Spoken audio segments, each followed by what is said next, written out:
돈과 뇌가 어떤 관계가 있는지에 대해서 만든 그런 다큐가 있습니다. 아주 거기서 재밌는 얘기가 하나 있습니다. 영국과 미국의 경제학자들이 이런 실험을 했대요. 농부가 수확을 앞두고 있는 상태에서 그 농부의 인지 상태와 수확을 끝내고 나서의 인지 상태가 어떤지를 테스트를 해봤다는 거예요. 농부에게 있어서 수확을 한다는 것은 1년치의 연봉을 얻게 되는 거잖아요. 그 돈을 벌기 직전의 두뇌 상태와 돈을 벌고 나서의 두뇌 상태가 과연 달라질 것인가 라는 것을 한번 테스트 해봤다는 거예요. 그래서 여러 가지 측면에서 테스트를 했는데 차이가 났다고 합니다. 얼마 정도 차이가 났냐면 약 13점 정도의 차이가 났다고 해요. 이 13점 정도의 차이는 어떤 차이인 줄 아십니까?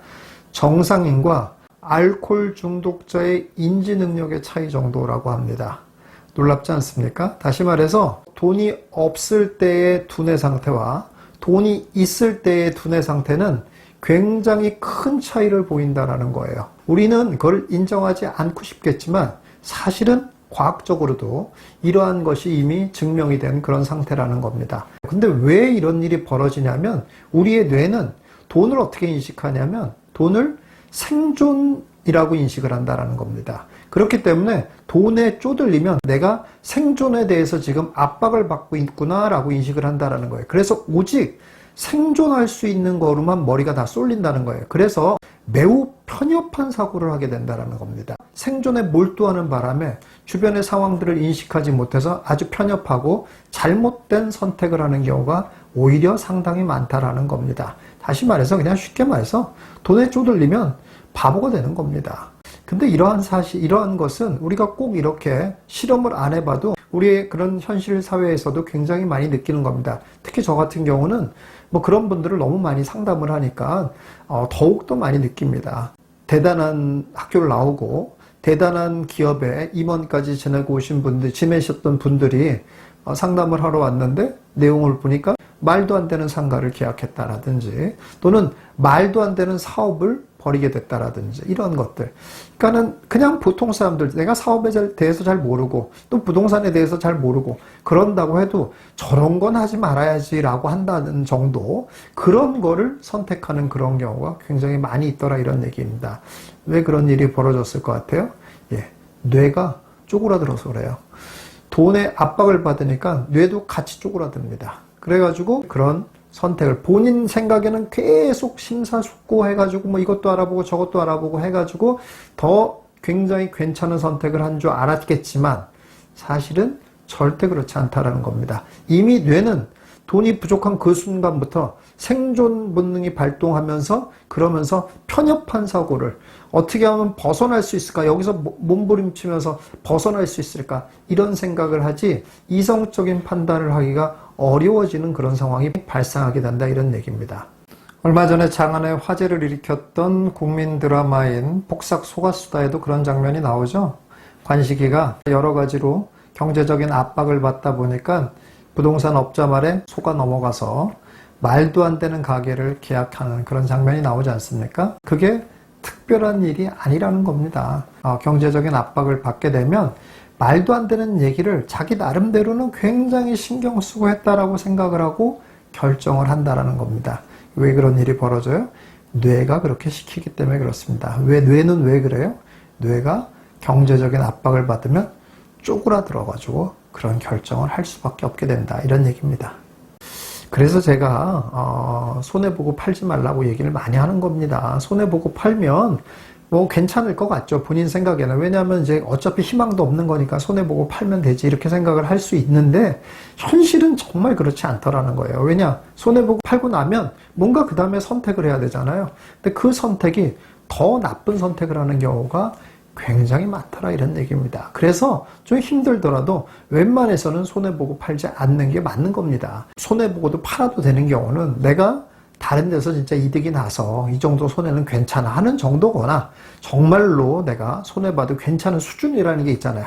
인생 살다 보면 그 정도는 있을 수도 있는 거지. 이렇게 정말로 쿨하게 받아들일 수 있는 정도의 수준의 손해라든지 그런 정도가 아니라면 손해보는 거는 안 된다. 손해보고 파는 건 절대 안 된다라는 원칙을 아예 가지고 있으셔야 된다라는 거예요. 그만큼 우리의 생각과는 다르게 우리의 뇌가 그런 식의 판단밖에 못하는 그런 구조로 되어 있다는 겁니다. 반대의 경우도 있죠. 반대의 경우는 뭡니까? 돈이 있으면 알턴병도 낫는 겁니다. 예, 소위 말하는 금융치료라고 하죠. 우리 회원분도 산후 우울증을 알아가지고 굉장히 힘들었다고 그래요. 애 낳고 뭐 이렇게 하니까는 뭐 부동산에 신경 쓸 일도 없었잖아요. 예, 그런데 어느 날 부동산에서 전화가 온 거예요. 좀 파실 생각이 없냐? 그래서 얼마나 하는데요? 하고 물어봤더니 자기가 산 가격보다 너무 많이 올라 있는 거죠.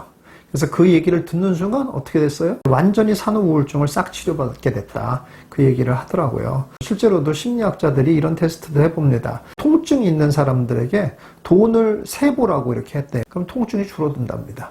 그래서 두통, 생리통 이런 거 많이 있으신 분들 있잖아요. 이런 분들도 약을 먹지 말고 집에다 이렇게 두툼한 돈다발을 놓고 두통, 생리통 이렇게 일어날 때마다 돈을 세보는 거는 어떨까 이런 생각도 들어요.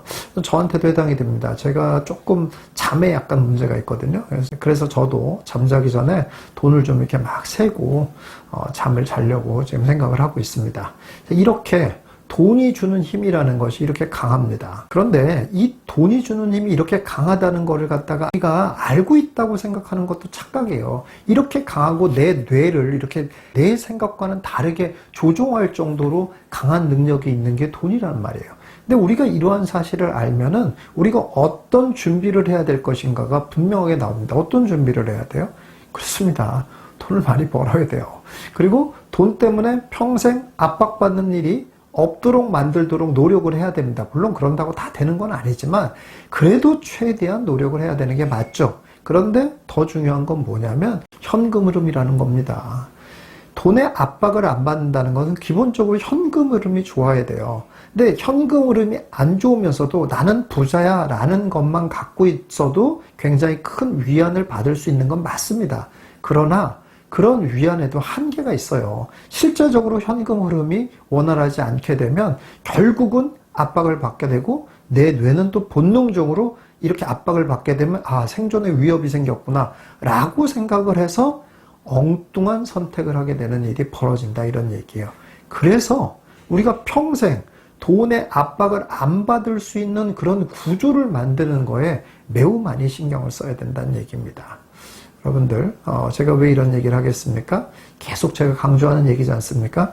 똘똘한 한 채에 너무 몰두하지 말아라. 똘똘한 한 채가 나쁘다는 뜻은 아닙니다. 똘똘한 한 채를 어느 정도 해야 되는 것도 맞습니다. 그러나 우리가 최종적인 목표는 똘똘한 한 채, 더 똘똘한 한 채로 자꾸 만들어가는 것이 최종적인 목표가 돼서는 안 되고 우리가 어떻게 하면 내가 계속 현금 흐름이 계속 좋아질 수 있는 똘똘한 한 채도 갖고 있으면서 내가 현금 흐름도 계속 좋아질 수 있는 그런 구조를 만들 것인가에 더욱더 신경을 쓰셔야 된다는 얘기입니다.